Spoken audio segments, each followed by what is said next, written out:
Okay, we'll do. Thank you. Okay, we're responding.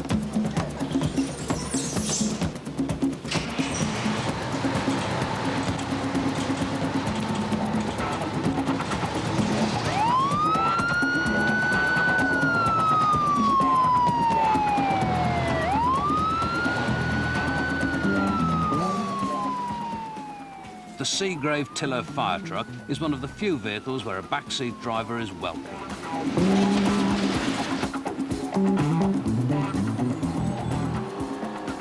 The driver at the front and the tiller man at the rear manoeuvre the 54-foot-long truck through the densely packed streets of New York.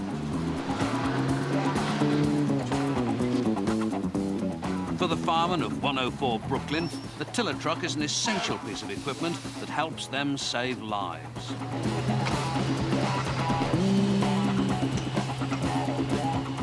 John Rizzo is the tiller man. Okay, now, if we were going to the corner and we were going to turn right, the driver would turn the wheel that direction, I would go the opposite direction. We very rarely ever get stuck in intersections or any other place. We can scissor, so we can get in much tighter spots. Like all emergency vehicles, the tiller-driven fire truck was born out of necessity. It has evolved around the skyscrapers and grid-patterned streets of American cities.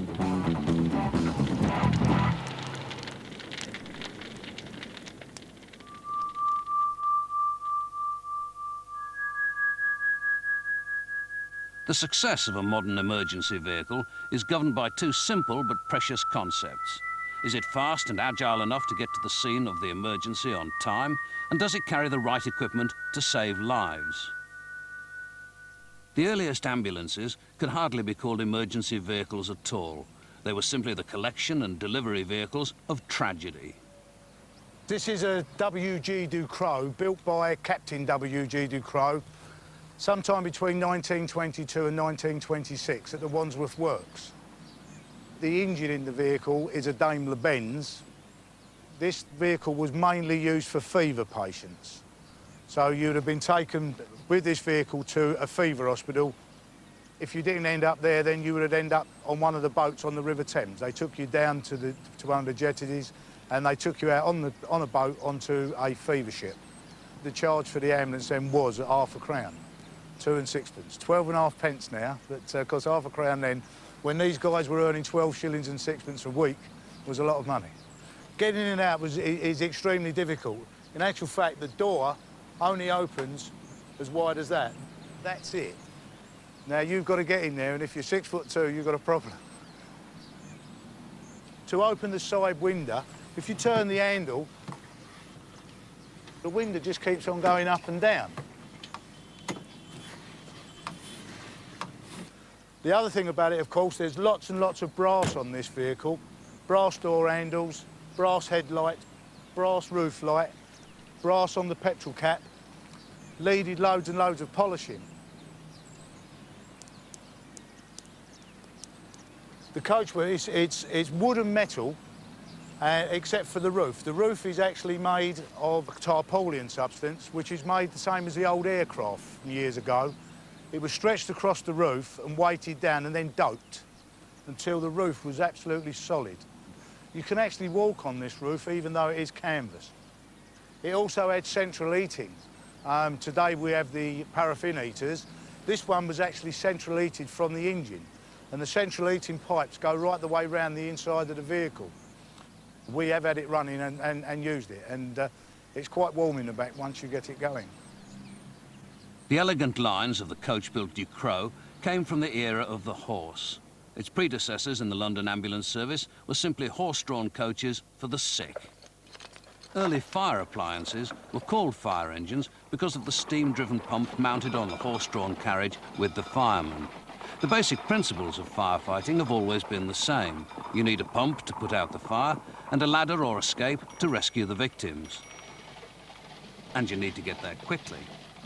In the early days, firemen needed an extra dose of courage to ride on the outside of the fire engine, a tradition that carried on in the motor-driven fire engines of the 1930s.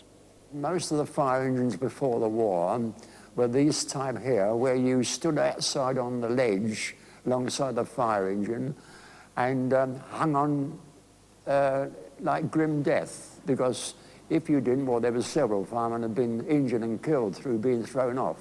You stood up in all weathers. I've seen firemen come back covered in snow like snowmen. And, but it was accepted as part of the job. We fancied ourselves. We had, in my old brigade, we had brass helmets, plenty of brass buttons, and I suppose we stood on, as a pose on those engines of old days as we rode through the streets, feeling very, very glamorous, not half.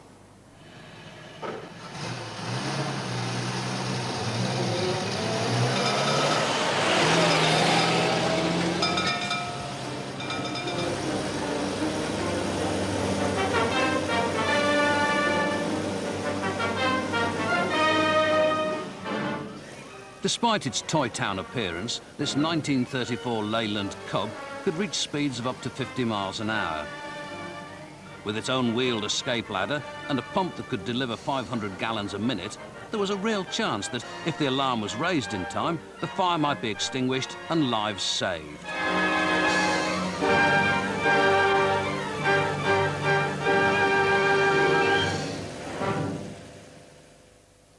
They used to have street fire alarms. They were posts dotted around the neighbourhood in street corners, which sent a signal into the watchroom here, showing where the fire alarm was pulled. It was one of those things where you broke the glass and pulled a knob. The only thing was they incited little boys to break the glass and pull the knob, and of course that was a false alarm. In the days before superheroes and Nintendo, young boys dreamt about driving fire engines like this 1939 Leyland Tiger. I do actually remember it going to fires as a young boy. You know, I used to watch it going along the streets, past my house. So I've had quite a long love affair with the vehicle. It's got an 8.8 litre Leyland petrol engine, and it drives its own fire pump, which is a Gwyn. And the deliveries are here, and this is duplicated on the other side. This is capable of pumping water at the rate of 700 gallons per minute. On the top of the fire engine, we see the escape ladder, which is a 50-foot Merryweather. The braidwood body is really a traditional design of fire engine body that stems from the horse-drawn era. The men would sit on the side, and when they arrived at a fire, they would just jump off and get straight to work. It was deemed the sort of most quickest and efficient way of getting to work after arrival at a fire. But of course it was much more dangerous as well when motor vehicles' speeds increased. You know, this is capable of 60 miles an hour. So if somebody wasn't paying attention when they were going to a fire, they could easily get thrown off, and some did. Brass was used because it doesn't corrode like a lot of aluminium alloys. This blank cap just comes out as easy as anything, and this probably hasn't been removed for quite a long time now. It operates so nicely. But it's also a tradition. You know, if you can polish it, then let's have it in the fire brigade. The two air fire engines, they say, they were Leylands. One was an escape similar to this one here, and the other one was a pump. The life-saving appliance, which was the escape, went out first, followed by the pump. And when you got to, say it was an ordinary fire, you went to a fire hydrant and put a pipe in the ground, connected up your pump. Other firemen rolled out hose and directed the water onto the fire. Years ago, the fire hose wasn't rubber-lined as it is now. It was only canvas. So when you first turned the water on, you had a wonderful display of water coming out of all kinds of little jets all over the place, and you got drenched before the hose settled down to become waterproof. This 1938 Leyland Tiger is fitted with a 104-foot Metz ladder. Metz was a German company that made beautifully engineered turntable escape ladders that were far more advanced than the British wooden-wheeled escapes. Ironically, a year later, this same appliance was to fight fires in London's docklands caused by German bombs. Wallington was just one of hundreds of quiet suburban fire stations around London that was about to get very busy. Here was a an alcove where the sliding pole went down to the engine room. That's right. That's how I'm trying to place that. It was rather, as you know, Ivor, rather grim, because when you slid down that pole, you landed right in front of the fire engine. True. Very true. While most people believed there would be peace, the threat of war prompted the formation of the Auxiliary Fire Service. Volunteers like men's outfitter Ivor Morris found himself getting his hands dirty alongside full-time fireman Charles Gallahawk. Before the war, they decided to increase the fire service for war purposes, and they recruited firemen from all walks of life round here. Ken Bailey. Morris Stiles. So many of them have gone on their last great call. That's Eric Haywood. Eric Haywood, yes, you should have been coming out. The undertrained and barely prepared AFS was soon to have a baptism of fire.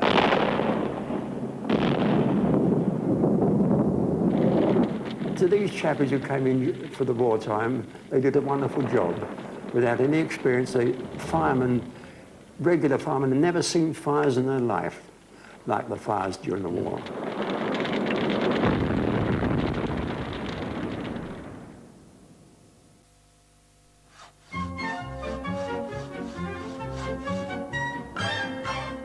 While the Blitz raged at night, in the daytime the ingenuity of the AFS volunteers turned all kinds of commandeered vehicles into makeshift fire appliances. It may look like Dad's army, but without these part-time firemen, the battle against the Blitz would have been lost. Each local authority had to arrange the auxiliary fire service for their own needs and their own money, because the Home Office never granted them much money, so they had to use private cars, taxis, lorries and so forth to tow the trailer pumps. But many of the vehicles were not up to the job. There was a 3-ton Bedford, and somebody had unloaded that there, knowing it was rubbish, onto the corporation. And they've been so glad to get hold of anything, I suppose, at that time, that they accepted it, because it was clapped out. Fortunately, Britain's early warning systems gave Reg Maxwell and the AFS men of Portsmouth time to get their clapped-out Bedford started.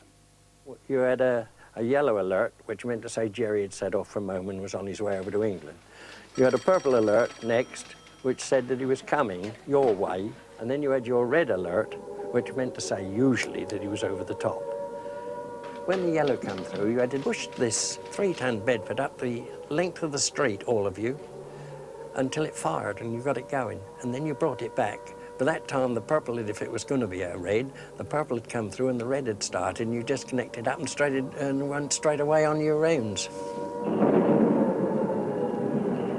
You're not supposed to say these kind of things, but let's face the fact, and it happened for lots and lots of other people, you were absolutely terrified and scared, but you really enjoyed yourself. Hanging on the side of a car there with a trailer pump behind you, guns blazing, shrapnel falling and everything else, you had a vicarious thrill. Thrilling it may have been, but so much was learnt in the Blitz that it became the birthplace of the modern fire service. In 1941, the formation of the National Fire Service meant that at last there was a nationwide firefighting force to await Hitler's doodlebugs and V-bombs. The equipment, like this Austin lorry and Guardian pump, was still rudimentary, but at least everything was painted the same colour, and firemen were firmly established as the heroes of suburbia. When the war came to a close, the National Fire Service was dissolved, and local authorities were once again in control. Building a fire appliance is a specialized job done by specialized firms. Lives and property may depend on getting there without a hitch, and an Austin product never let... Manufacturers like Austin were anxious to get in on the post-war spending boom and persuade county halls across Britain to buy their vehicles. And this ambulance is another specialized vehicle with an Austin chassis. London, being the largest and richest county council, designed and commissioned specialist vehicles. This Daimler ambulance was a conversion from a hearse.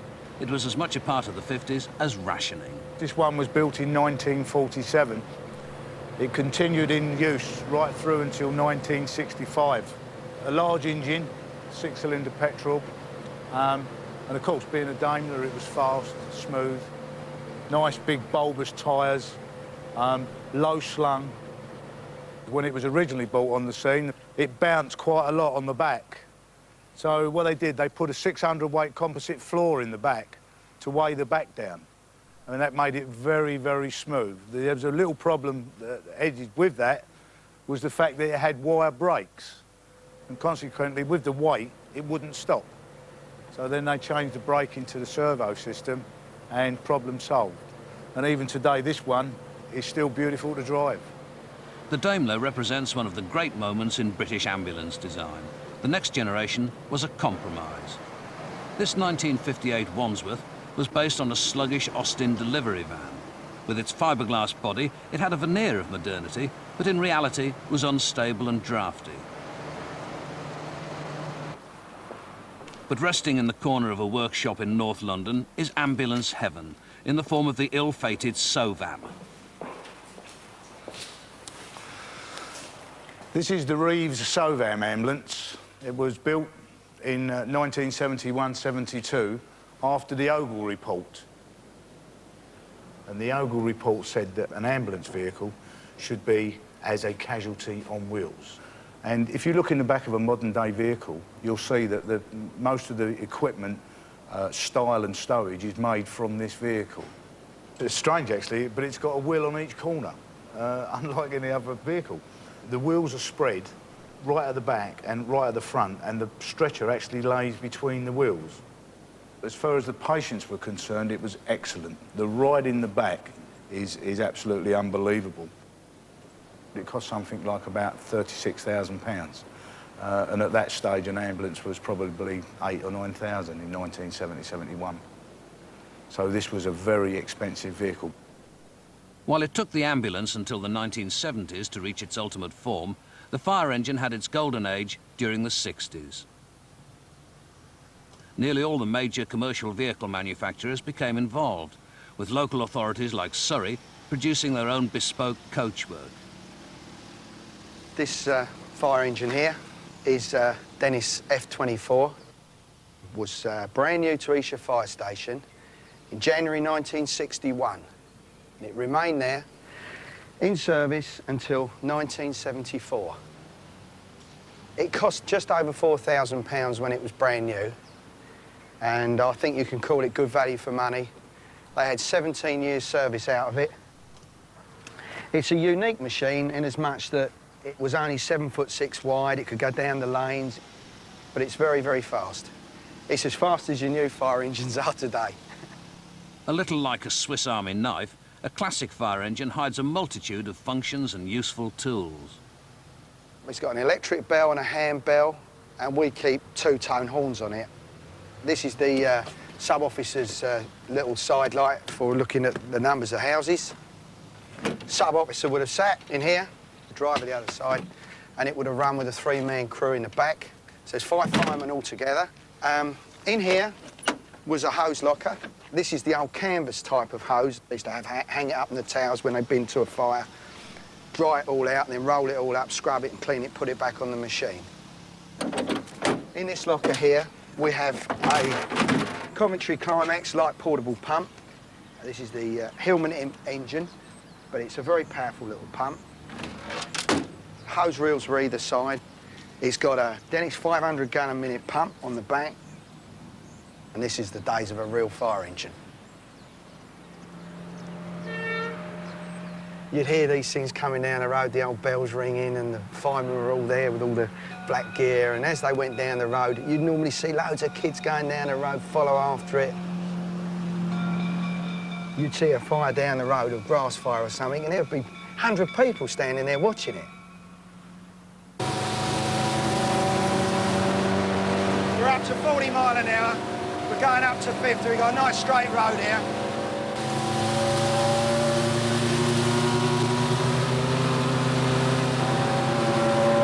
We're now going up nearly to 60 mile an hour. You can hear that engine roaring away.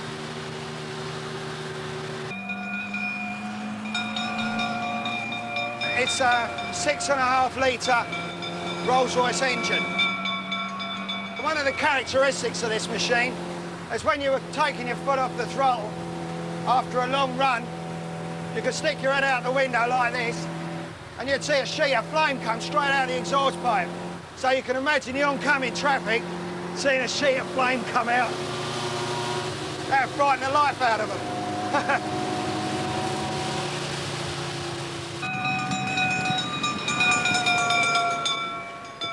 These were the first automatic fire engines that Surrey Fire Brigade had anyway. They were quite a new invention at the time.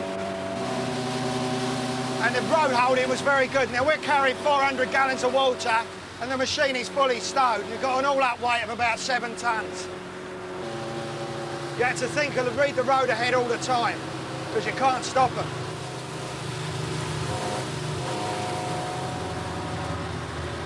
I do know that the lads used to love driving them, and when these got replaced by modern fire engines, they weren't very happy at all.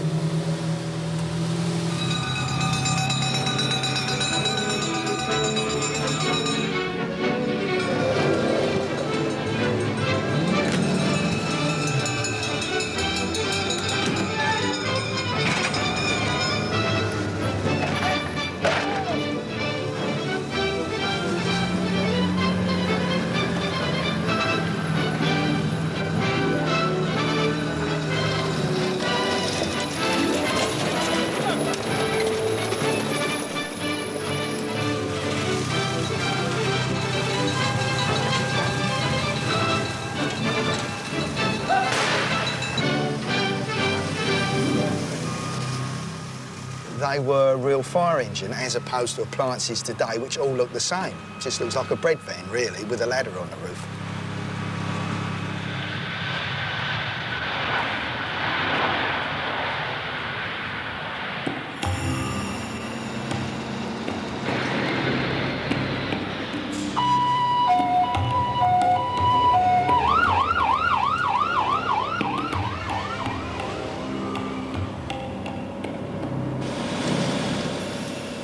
The Carmichael Cougar is definitely not a bread van with a ladder on the roof. A long way from a chip pan fire or even the Blitz, the aviation fire requires something special. An airport fire tender is expected to achieve a response time of 2 minutes. That's from leaving the station to extinguishing the fire. Any longer than this, and it simply isn't worth them trying. Operated by just 2 men, with its 8-wheel drive and unofficial top speed of 100 miles an hour, the Cougar is the ultimate specialist emergency vehicle.